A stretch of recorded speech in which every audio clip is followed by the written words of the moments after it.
ആദ്യ അവസാനം സലാം സല്ലി പറഞ്ഞ ഒരു വാചകമുണ്ട്, മുൻകൂർ ജാമ്യം. അതെന്താ അറിയോ? തർക്കത്തിലിരിക്കുന്ന കൂടോത്രം മാരണം എന്ന തർക്കത്തിലിരിക്കുന്ന സിഹിറിനെ സംബന്ധിച്ചാണ് നമ്മുടെ ചർച്ചാ വിഷയം. അതൊരു മുൻകൂർ ജാമ്യമാണ്. അങ്ങനെ പറഞ്ഞാൽ എന്താ, നിങ്ങൾ ആ രൂപത്തിൽ സ്ഥാപിക്കാൻ കഴിയൂല എന്നതുകൊണ്ടാണ് ആ രൂപത്തിലൊരു ജാമ്യം എടുത്തത്. ആ വാചകമാണ് യഥാർത്ഥത്തിൽ ഞാൻ ഈ പറഞ്ഞ ഒരു പഠനത്തിന് എന്നെ പ്രേരിപ്പിച്ചതും എനിക്ക് സാധ്യമാകുന്ന മാർഗങ്ങളിലൂടെ ഒക്കെ ഞാൻ പരിശോധിച്ചു നോക്കിയതും. ഇനി ഇതിനായിട്ട് എന്തെങ്കിലും അഭിപ്രായം നിങ്ങളുടെ ശ്രദ്ധയിൽപ്പെട്ടാൽ ദയവ് ചെയ്ത് ഇക്കാര്യം അറിയിക്കണം. ഇതുപോലത്തെ ഏതെങ്കിലും വേദിയിൽ അത് പ്രഖ്യാപിക്കുകയും വേണം. കാരണം ഞാനൊരു തെറ്റ് പ്രചരിപ്പിച്ചു എന്നതിലേക്ക് വരരുത്, അത് ഞാൻ ആഗ്രഹിക്കുന്നില്ല. പിന്നെ മറ്റൊന്ന്, ആളുകൾക്കിടയിൽ ആശങ്ക ഉണ്ടാക്കാൻ വേണ്ടി തൊടുത്തുവിടുന്ന ഈ പുസ്തകത്തിൽ 4 സ്ഥലത്തിൽ പറഞ്ഞ ഒരു സംഗതിയാണ് എന്ത്? ദുർബല വിശ്വാസികൾക്കാണ് സിഹിർ ബാധിക്കുക. ദുർബല വിശ്വാസികൾക്കാണ് സിഹിർ ബാധിക്കുക എന്ന് 4 സ്ഥലത്ത് പറഞ്ഞിട്ടുണ്ട് ഈ ബുക്കിൽ. എൻ്റെ എല്ലാ സുഹൃത്തുക്കളോടും ഞാൻ വളരെ വിനയത്തിന്റെ സ്വഭാവത്തിൽ അന്വേഷിക്കുന്നത്, ഏതെങ്കിലും ഒരു ഖുർആനിന്റെയോ ഹദീസിന്റെയോ അടിസ്ഥാനത്തിൽ ദുർബല വിശ്വാസികൾക്ക് സിഹിർ ബാധിക്കും എന്ന് തെളിയിക്കുന്ന രേഖ കാണിക്കാൻ പറ്റുമോ? ഇല്ല. ഇല്ലെന്ന് മാത്രമല്ല, ആ വിഷയത്തിന് ദുർബല വിശ്വാസി എന്നോ ശക്തമാനായ വിശ്വാസി എന്നോ ബന്ധമില്ല. അതാണ് അതിന്റെ യാഥാർത്ഥ്യം. പക്ഷേ ഇതിനെ തള്ളിക്കളയാൻ വേണ്ടി, കാരണം 3-4 ഖുർആൻ ആയത്തുകൾ ദുർവ്യാഖ്യാനം ചെയ്യുന്നുണ്ടല്ലോ.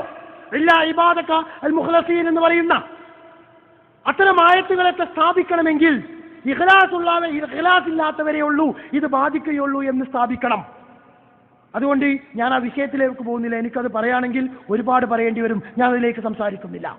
അതുകൊണ്ട് സഹോദരന്മാരെ, ഞാൻ വീണ്ടും ഒരു കാര്യം കൂടി ഉന്നയിച്ചുകൊണ്ട് ഞാൻ എൻ്റെ സംസാരം അവസാനിക്കുകയാണ്.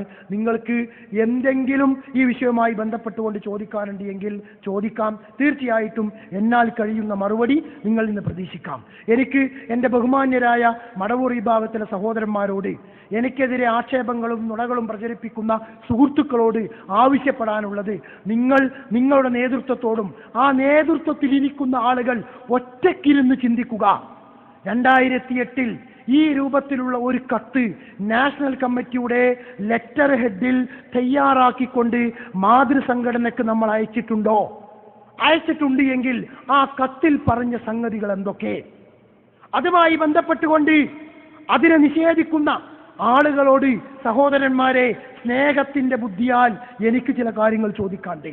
ഒന്ന്, ഈ കത്ത് എല്ലാവരും പാടെ കൂടി തയ്യാറാക്കിയതാണ് എങ്കിൽ തികച്ചും ഈ പത്രപ്രസ്താവന ഒരു സുപ്രഭാതത്തിൽ ഞാൻ എടുത്ത തീരുമാനമല്ല എന്നതിന് വ്യക്തമായ ഉദാഹരണമല്ലേ ഈ കത്ത്.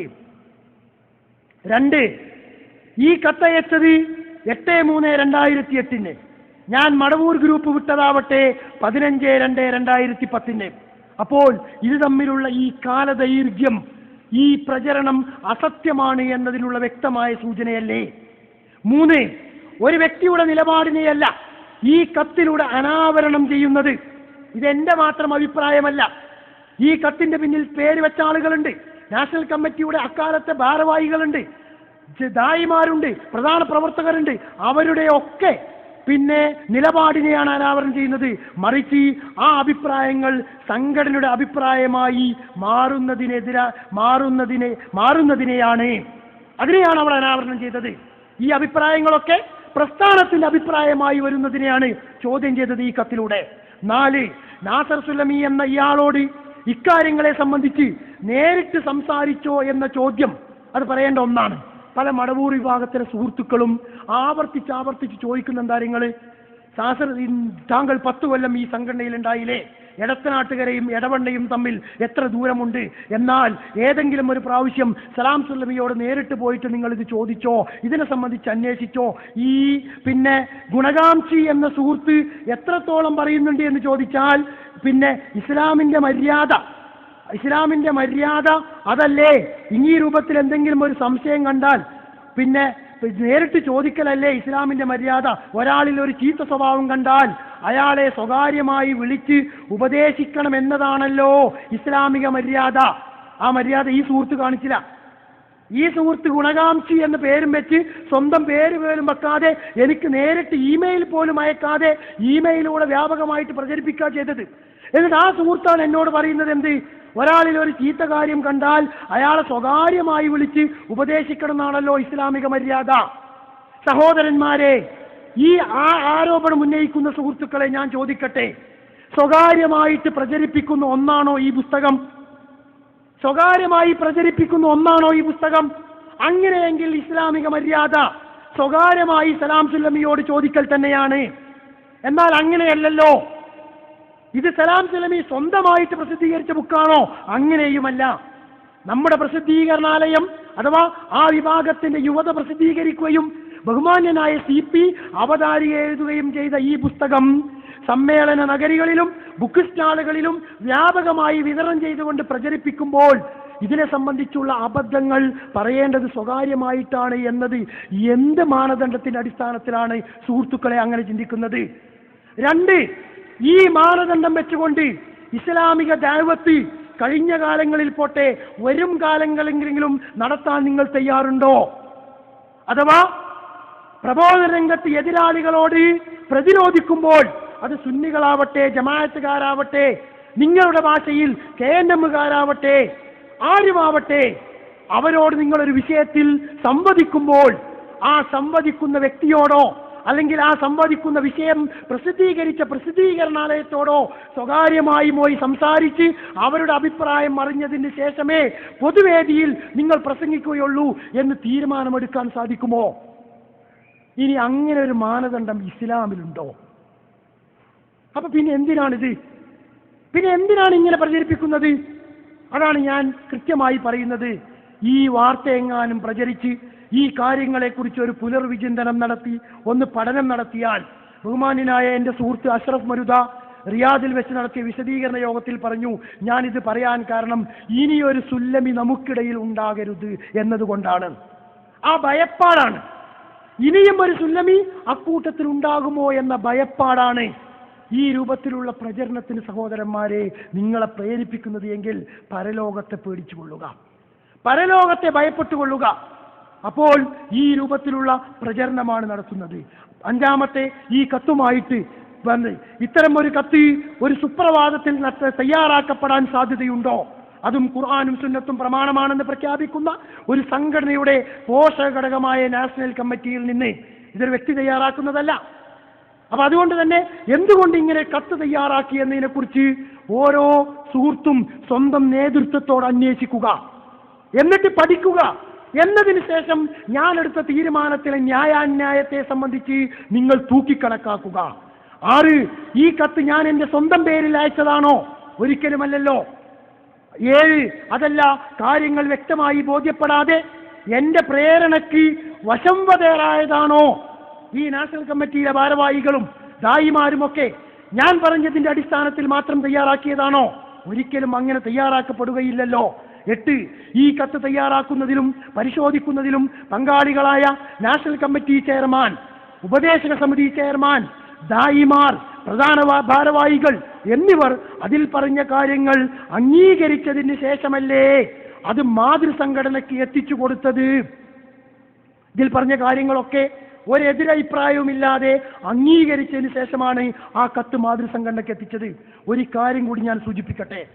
ആ കത്ത് അവസാന മിനുക്കുപടി നടത്തി ഒരു തീരുമാനമായി വരുന്നതിന് മുമ്പ് ആ കത്തിന്റെ അടിയിൽ NP എന്ന് എഴുതിയിട്ട് ഒരു കാര്യം കൂടി എഴുതിയിരുന്നു. അതെന്താ? നിങ്ങൾ ഇനിയും ഇത്തരം അനുഭവങ്ങൾ നമ്മുടെ പ്രസിദ്ധീകരണങ്ങളിലൂടെ ആവർത്തിക്കപ്പെടുന്ന പക്ഷം മാതൃസംഘടനയ്ക്കുള്ള പിന്തുണയെ സംബന്ധിച്ച് പുനരാലോചന നടത്തേണ്ടി വരും എന്നൊരു വാചകം കൂടി അതിന്റെ അവസാനത്തിലുണ്ടായിരുന്നു. പക്ഷേ ഈ കത്ത് പരിശോധിക്കാൻ വേണ്ടി ബഹുമാന്യനായ അരീക്കോട് മുഹമ്മദ് മാഷി സാഹിബിന് അയച്ചു കൊടുത്തപ്പോ അദ്ദേഹത്തിന്റെ ഉപദേശപ്രകാരം ആ വാചകം എടുത്തു നീക്കി. എനിക്കതിൽ പ്രത്യേകിച്ചൊന്നുമില്ല, അങ്ങനെ വേണം. ഉപദേശക സമിതി ചെയർമാന്റെ ഉപദേശം സ്വീകരിക്കാൻ ഒരു ജനറൽ കൺവീനർ എന്ന സ്ഥലത്ത് ഞാനും ഒരു കമ്മിറ്റിയും ബാധ്യസ്ഥമാണ്. പക്ഷെ എനിക്ക് ചോദിക്കാനുള്ളത്, അതൊഴിച്ച് ബാക്കിയുള്ള കാര്യത്തോടൊക്കെ അദ്ദേഹത്തിനും യോജിപ്പാണ് എന്നല്ലേ അത് വ്യക്തമാക്കുന്നത്? അതിൽ പറഞ്ഞ മറ്റൊരു കാര്യവും അത് മാറ്റണമെന്ന് അദ്ദേഹം പറഞ്ഞിട്ടില്ല. മാതൃസംഘടനയ്ക്ക് കൊടുക്കുന്ന പിന്തുണയെ സംബന്ധിച്ച് പുനരാലോചിക്കും എന്നുള്ള വാചകം നീക്കാൻ വേണ്ടിയാണ് പറഞ്ഞത്. അത് നീക്കിയിട്ടാണ് കൊടുത്തത്. പക്ഷേ എന്നെ സംബന്ധിച്ചിടത്തോളം ആ നീക്കൽ ഈ കത്തിൽ മാത്രമേ ഉണ്ടായതുള്ളൂ. എൻ്റെ മനസ്സിൽ നിന്ന് നീക്കാൻ എനിക്ക് സാധിച്ചില്ല. ആ അനുഭവം പിന്നീട് ശബാബിലൂടെ ഉണ്ടായപ്പോൾ ഞാൻ ബഹുമാന്യനായ മടവൂർ സാഹിബിനോട് അന്വേഷിച്ചു. അദ്ദേഹം സ്നേഹാർദ്രതയോടുകൂടി എനിക്ക് തന്ന മറുപടി, ഇത് ഞാൻ അവിടെ സംസാരിച്ചിട്ടുണ്ട്, നമ്മൾ ഗൾഫിന്റെ പണം വേണ്ട എന്ന് തീരുമാനിക്കുക, അല്ലെങ്കിൽ എഴുതുന്നോടത്തും പറയുന്നോടത്തുമൊക്കെ സൂക്ഷ്മത കാണിക്കണം എന്ന് ഞാൻ അവിടെ ശക്തിയായി വാദിച്ചിട്ടുണ്ട്. അത് എൻ്റെ ആ തീരുമാനത്തെ ഒന്നും കൂടി ബലപ്പെടുത്തുകയാണ് ചെയ്തത്. സഹോദരന്മാരെ, നിങ്ങൾക്ക് അന്വേഷിക്കാം. അദ്ദേഹം അത് നിഷേധിക്കില്ല എന്നാണ് ഞാൻ വിശ്വസിക്കുന്നത്. കാരണം അദ്ദേഹം പറഞ്ഞ കാര്യങ്ങൾ പലപ്പോഴും നിഷേധിക്കാറില്ല. അതുകൊണ്ട് തന്നെ ആ കാര്യം ആ രൂപത്തിൽ തന്നെ കാണുക. 9, പ്രസ്തുത കത്ത് മർക്കസ് ദഅവയിൽ നേരിട്ട് പോയി സംസ്ഥാന നേതാക്കൾക്കും ഭാരവാഹികൾക്കും വായിച്ചു കൊടുത്ത കാര്യം ചെയർമാനും അപ്പോൾ അദ്ദേഹത്തോടൊപ്പം ഉണ്ടായിരുന്ന വ്യക്തിയും അഥവാ ഇപ്പോഴത്തെ ജനറൽ കൺവീനർക്കും അക്കാര്യം നിഷേധിക്കാൻ കഴിയുമോ? ഞങ്ങളങ്ങനെ ചെയ്തിട്ടില്ല, ഞങ്ങളങ്ങനെ കത്ത് കൊണ്ടുപോയിട്ടില്ല, അത് വായിച്ചു കൊടുത്തിട്ടില്ല എന്ന് പറയാൻ കഴിയുമോ? കഴിയൂല. 10, അതല്ല, അതിൽ പറഞ്ഞ കാര്യങ്ങൾ പുറത്തു പറഞ്ഞാൽ ഇക്കൂട്ടർക്കെതിരെയും അധികാരമോഹികൾ എന്ന് ആക്ഷേപിക്കപ്പെടുമെന്ന ഭയമാണോ അതിന് തടസ്സം? ഞാനത് പുറത്തു പറഞ്ഞു. അത് പുറത്തു പറഞ്ഞപ്പോഴാണ് ഈ ആരോപണം എനിക്ക് ഏൽക്കേണ്ടി വന്നത്. അപ്പോൾ ഇനി ഞങ്ങളും അത് പറഞ്ഞാൽ ആ ആരോപണം ഞങ്ങൾക്കും ഏൽക്കേണ്ടി വരും എന്ന ഭയമാണോ തടസ്സം? എങ്കിൽ ഈ ഭയത്തെക്കാളും ഭയപ്പെടേണ്ട ഒരു ദിനം വരാനിരിക്കുന്നുണ്ട്. ആ ദിനത്തെ ഭയപ്പെടൂ സഹോദരന്മാരെ. 11, അതുമല്ലെങ്കിൽ വെറുതെ എന്തിനാ ഇതൊക്കെ പുറത്തു പറഞ്ഞ് ഉള്ള കസേര നഷ്ടപ്പെടുത്തുന്നത് എന്ന ചിന്തയാണോ ഇത് പറയാനുള്ള തടസ്സം? മറുപടി പിന്നെ ചോദിക്കേണ്ടതുണ്ട് നിങ്ങൾ. ഇനി ഇതൊന്നുമല്ലെങ്കിൽ അപ്പോൾ അധികാരം നിലനിർത്താൻ സത്യം മൂടിവെക്കുന്നത് ആരാണ് സഹോദരങ്ങളെ? അപ്പൊ ഇതാണ് വസ്തുത. ഇനി ഇങ്ങനെ പറയുകയാണെങ്കിൽ ഒരുപാട് സംഗതികൾ എനിക്ക് എണ്ണിപ്പറയാനുണ്ടാവും. ഞാൻ ഏതൊക്കെ സംഗതികളാണ് വിട്ടുപോയത് എന്ന് കൃത്യമായിട്ട് എനിക്ക് ഓർമ്മയില്ല. പക്ഷേ വിഷയത്തിന്റെ മർമ്മപ്രധാനം ഈ 3 സംഗതികളാണ്.